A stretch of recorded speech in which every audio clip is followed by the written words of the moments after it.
ಅತ್ತೆ ಸೊಸೆ ಜಗಳ ಅಂತೂ ಮನೆಯಲ್ಲಿದ್ದೇ ಇರುತ್ತೆ. ಸಣ್ಣ ಪುಟ್ಟದ್ದು ಇರುತ್ತೆ, ಕೆಲವು ಕಡೆ ದೊಡ್ಡದ್ದು ಇರುತ್ತೆ. ಆದರೆ ಸಾಯಿಸೋ ಮಟ್ಟಿಗೆ ಯೋಚನೆಯನ್ನ ಮಾಡ್ತಾರೆ ಅಂದ್ರೆ ಏನ್ರಿ ಮಾಡೋಣ? ಅತ್ತೆ ಮೇಲೆ ಕೋಪ ಬಂತು ಅಂತೇಳಿ ಅತ್ತೆಯನ್ನ ಮೇಲಕ್ಕೆ ಕಳಿಸ್ಬಿಡೋಣ ಅಂತ ಹೇಳಿ ಸೊಸೆ ಪ್ಲಾನ್ ಮಾಡಿಕೊಂಡು ಇನ್ಸ್ಟಾಗ್ರಾಮ್ನಲ್ಲಿ ಡಾಕ್ಟರ್ನ ಪರಿಚಯ ಮಾಡಿಕೊಂಡು ಡಾಕ್ಟರ್ ಫೋನ್ ನಂಬರ್ ತೊಗೊಂಡು ವಾಟ್ಸಪ್ನಲ್ಲಿ ಚಾಟ್ ಮಾಡಿಕೊಂಡು ನನ್ನ ಅತ್ತೆ ಹಿಂಗೆ ಕಾಟ ಕೊಡ್ತಾ ಇದ್ದಾಳೆ, 1 ಅಥವಾ 2 ಟ್ಯಾಬ್ಲೆಟಲ್ಲಿ ಕಳಿಸ್ಬಿಡ್ಬೇಕು ಅಂತ ಟ್ಯಾಬ್ಲೆಟ್ ಹೇಳಿ ಅಂತಂದರೆ ಡಾಕ್ಟ್ರಿಗೆ ಏನಾಗಿರ್ಬೇಕು ಪರಿಸ್ಥಿತಿ? ಶಾಕ್ ಆಗೋಗ್ಬಿಟ್ರು ಅವರು. ಸೀದಾ ಹೋಗಿ ಕಂಪ್ಲೇಂಟ್ ಕೊಡ್ರಿ. ಈಗ ಪೊಲೀಸರು ಹುಡುಕಾಟ ನಡೆಸ್ತಾ ಇದ್ದಾರೆ. ಯಾರಿವಳು ಅಂತ ಹೇಳಿ ನೋಡಿ, ವರದಿ ಇದೆ. ಅತ್ತೆ ಸೊಸೆ ಜಗಳ, ರೊಚ್ಚಿಗೆದ್ದ ಸೊಸೆ, ಅತ್ತೆಗೆ ಇಟ್ಲು ಮುಹೂರ್ತ, ಡಾಕ್ಟರ್ ಶಾಕ್. ಮಾತ್ರೆಯ ಕಥೆ ಕೇಳಿ ದಂಗಾದ ವೈದ್ಯ. ಖತರ್ನಾಕ್ ಲೇಡಿಯ ಹಿಂದೆ ಬಿದ್ದ ಅತ್ತೆ ಸೊಸೆ ನಡುವೆ ಸಣ್ಣ ಪುಟ್ಟ ಗಲಾಟೆ, ಮನಸ್ತಾಪ ಸಾಮಾನ್ಯ. ಆದ್ರೆ ಇಲ್ಲೊಬ್ಬ ಸೊಸೆ ಅತ್ತೆಗೆ ಚಟ್ಟ ಕಟ್ಟೋಕೆ ಪ್ಲಾನ್ ಮಾಡಿಕೊಂಡಿದ್ಲು. ಸಹನಾ ಜಗದೀಶ್ ಅನ್ನೋ ಮಹಿಳೆ ನಮ್ಮ ಅತ್ತೆಯನ್ನ ಸಾಯಿಸಬೇಕು, ಮಾತ್ರೆ ಹೇಳಿ ಅಂತ ಡಾಕ್ಟರ್ ಸುನೀಲ್ ಕುಮಾರ್ ಹೆಬ್ಬಿಗೆ ವಾಟ್ಸ್ಆಪ್ ನಲ್ಲಿ ಕೇಳಿದ್ದಾರೆ. ನಮ್ಮ ಅತ್ತೆ ತುಂಬಾ ಹಿಂಸೆ ಕೊಡ್ತಿದ್ದಾರೆ, ಅವರಿಗೆ ವಯಸ್ಸಾಗಿದೆ, ಅವರನ್ನ ಹೇಗೆ ಸಾಯಿಸೋದು? 1-2 ಮಾತ್ರೆ ಇರುತ್ತಲ್ಲ, ಅದನ್ನ ಹೇಳಿ ಅಂತ ಮೆಸೇಜ್ ಮೂಲಕ ಕೇಳಿದ್ದಾರೆ. ಇದನ್ನ ಕಂಡು ಡಾಕ್ಟರ್ ಶಾಕ್ ಆಗಿದ್ದಾರೆ. ಘಟನೆಯ ಕುರಿತು ಸಂಜಯ್ ನಗರ ಪೊಲೀಸರಿಗೆ ಮಾಹಿತಿ ನೀಡಿದ್ದಾರೆ. ಡಾಕ್ಟರ್ ಸುನೀಲ್ ಕುಮಾರ್ಗೆ ಇದೇ ತಿಂಗಳ 17ನೇ ತಾರೀಕು ಮಧ್ಯಾಹ್ನ ಮಹಿಳೆಯೊಬ್ಬರು ವಾಟ್ಸ್ಆಪ್ ನಲ್ಲಿ ಸಂಪರ್ಕಿಸಿ, ನಮ್ಮ ಅತ್ತೆ ತುಂಬಾ ಹಿಂಸೆ ಕೊಡ್ತಿದ್ದಾರೆ, ಅವರಿಗೆ ವಯಸ್ಸಾಗಿದೆ, ಅವರನ್ನ ಹೇಗೆ ಸಾಯಿಸೋದು? 1-2 ಮಾತ್ರೆ ಇರುತ್ತಲ್ಲ, ಅದನ್ನ ಹೇಳಿ ಅಂತ ಮೆಸೇಜ್ ಮೂಲಕ ಕೇಳಿದ್ದಾರೆ.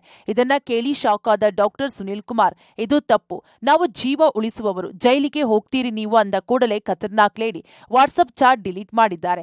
ಬಳಿಕ ಡಾಕ್ಟರ್ ನಂಬರ್ ಬ್ಲಾಕ್ ಮಾಡಿದ್ದಾಳೆ. ಮಹಿಳೆ ನಡತೆಗೆ ವೈದ್ಯರು ಶಾಕ್ ಆಗಿದ್ದಾರೆ.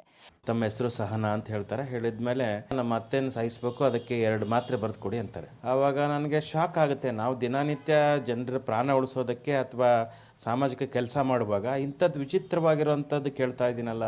ಇಲ್ಲ ಪ್ಲೀಸ್ ದಯವಿಟ್ಟು 2 ಮಾತ್ರೆ ಬರೆದು ಕೊಡಿ, ವಾಟ್ಸಪ್ ಮಾಡಿ ಅಂತ ಕೇಳ್ತಾರೆ.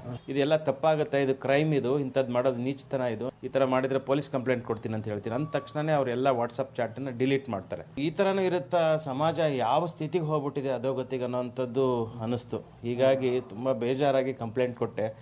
ಇದಕ್ಕೂ ಮುನ್ನ doctor Sunil Kumar screen shot ಪಡೆದು ಸಂಜಯ್ ನಗರ ಪೊಲೀಸರಿಗೆ ಮಾಹಿತಿ ನೀಡಿದ್ದಾರೆ. ನಿಜವಾಗಿಯೂ ಅತ್ತೆಯನ್ನ ಸಾಯಿಸಲು ಮಾತ್ರೆ ಕೇಳಿದ್ದ ಅಥವಾ ನನ್ನ ಬಗ್ಗೆ ಅಪಪ್ರಚಾರ, ಸಂಕಷ್ಟಕ್ಕೆ ಸಿಲುಕಿಸಲು ವಾಟ್ಸಪ್ನಲ್ಲಿ ಮಾತ್ರೆ ಕೇಳಿದ್ದ ಅನ್ನೋದು ಗೊತ್ತಾಗಬೇಕಿದೆ. ಈ ಬಗ್ಗೆ ತನಿಖೆ ಮಾಡಿ ಅಂತ ಸಂಜಯ್ ನಗರ ಪೊಲೀಸರಿಗೆ ಡಾಕ್ಟರ್ ಸುನೀಲ್ ಕುಮಾರ್ ಮನವಿ ಮಾಡಿದ್ದಾರೆ. ಬಟ್ ನನಗೆ ಅವರು ನಿಜವಾಗ್ಲೂ ಈ ಥರ ಹೀನಿಯಸ್ ಕ್ರೈಮನ್ನ ಮಾಡುವಂಥ ಮನಸ್ಥಿತಿ ಇರೋರನ್ನ ಅಟ್ಲೀಸ್ಟ್ ಜನಕ್ಕೆ ಗೊತ್ತಾಗಬೇಕು. ಮತ್ತು ಆಮೇಲೆ ಏನು ಉದ್ದೇಶ ಇದೆ ಈ ಥರ ಒಬ್ಬರನ್ನ ಸಾಯಿಸುವಂಥ ಹೀನಿಯಸ್ ಕ್ರೈಮ್ ಮಾಡ್ತಾರೆ ಅಂತ ತುಂಬ ಬೇಜಾರಾಗಿ, ನಿಜವಾಗ್ಲೂ ನನ್ನ ಜೀವನದಲ್ಲಿ ಫಸ್ಟ್ ಟೈಮ್ ಎಕ್ಸ್ಪೀರಿಯನ್ಸ್. 15 ವರ್ಷದಲ್ಲಿ ಏನಾದರೂ ಆರೋಗ್ಯ ಸಮಸ್ಯೆ ಇದೆಯಾ ಅಂತ ಫೋನ್ ಮಾಡಿ ವಾಟ್ಸಪ್ ಮಾಡೋಂಥವ್ರನ್ನ ಕೇಳಿದ್ವಿ. ಬಟ್ ಪ್ರಾಣ ತೆಗೆಯೋದಕ್ಕೆ 2 ಮಾತ್ರೆ ಕೊಡುವಂಥದ್ದು ತುಂಬ ದುರದೃಷ್ಟಕರ. ಸಾಕಷ್ಟು ಜನಕ್ಕೆ ನಾನು ಸಮಾಜ ಸೇವೆ ಮಾಡ್ಕೊಂಬಂದಿದ್ದೀನಿ. ಮತ್ತು ಸಾಕಷ್ಟು ಹೋರಾಟಗಳನ್ನು ಅಥವಾ ಭ್ರಷ್ಟರ ವಿರುದ್ಧ, ಭ್ರಷ್ಟಾಚಾರದ ವಿರುದ್ಧ ಹೋರಾಟ ಮಾಡುವಾಗಲೂ ಸಾಕಷ್ಟು ಶತ್ರುಗಳು ಇದ್ದಾರೆ. ಇದು ಏನಾದರೂ ಶತ್ರುಗಳ ಟ್ರ್ಯಾಪ ಅಥವಾ ನಿಜವಾಗ್ಲೂ ಸಾಯಿಸೋದಕ್ಕೆ ಮಾಡಿರೋಂಥ ಅವ್ರ ಪ್ಲ್ಯಾನ್ ಅಂತ ಗೊತ್ತಾಗಿಲ್ಲ. ಪೊಲೀಸರೇ ಅದನ್ನು ರಿವೀಲ್ ಮಾಡಬೇಕಾಗಿರೋಂಥದ್ದು. ಸದ್ಯ ಸಂಜಯ್ ನಗರ ಪೊಲೀಸರು ಖತರ್ನಾಕ್ ಲೇಡಿಯ ಹಿಂದೆ ಬಿದ್ದಿದ್ದಾರೆ. ಆಕೆಯ ಫೋನ್ ಸ್ವಿಚ್ ಆಫ್ ಆಗಿದ್ದು ಆಕೆಯನ್ನ ಪತ್ತೆ ಹಚ್ಚಿದ ಬಳಿಕ ಅಸಲಿ ಸತ್ಯ ಬಯಲಾಗಲಿದೆ. Prakash, public TV, Bengaluru.